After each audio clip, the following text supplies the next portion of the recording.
day Christian us died. Paul told us not to lie. Ephesians 4:25. There are various translations, but Paul pretty clearly told us not to lie, and his reasoning is identical to George Washington's in his farewell address. The reasoning. I like the New Living Translation the best, kind of direct with very little to leave to the imaginative mind of the liars. So stop telling lies. Let us tell our neighbors the truth, for we are all parts of the same body. I once stood in Athens, Greece at the Rock, where Paul was said to have preached, on the way up to the Parthenon, and just thought, he was not preaching to his own country's people. He was preaching to all people. He was not making Israel great again. It was February 21st, 2018, a couple of years into Trump's presidency. After 2 years of constant lying, leading, and defining us, a little later, Trump declared in all seriousness, looking to heaven, I am the chosen one.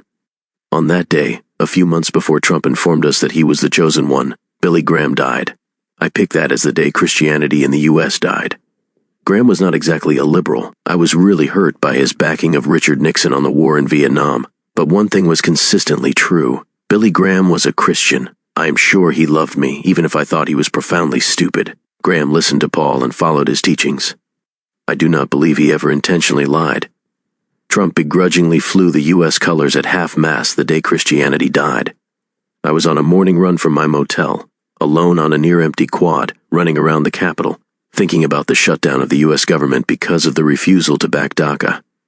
Something I thought, and still think, would be a Christian act for us, and saw the flag honoring Billy Graham above the Congress, and took that picture of the death of Christianity in the U.S. Later I read George Washington's farewell address and realized he was working off the same Christian playbook. He wasn't quite as direct and did not use the word lie, but I believe his words in the second sentence are about lies, all too familiar to us today. Your welfare urges me to offer the result of much reflection which appear to me all important. From different quarters many artifices will be employed to weaken your minds, covertly and insidiously directed. You should watch for your preservation with jealous anxiety, indignantly frowning upon the first dawning of every attempt to alienate any portion of our country from the rest. George Washington's case for convicting Donald Trump. Truth to Power, Medium.com. I am a George Washington libertarian. I eschew the medieval lying extremes of faction and party, but respect differences of opinion based on fact.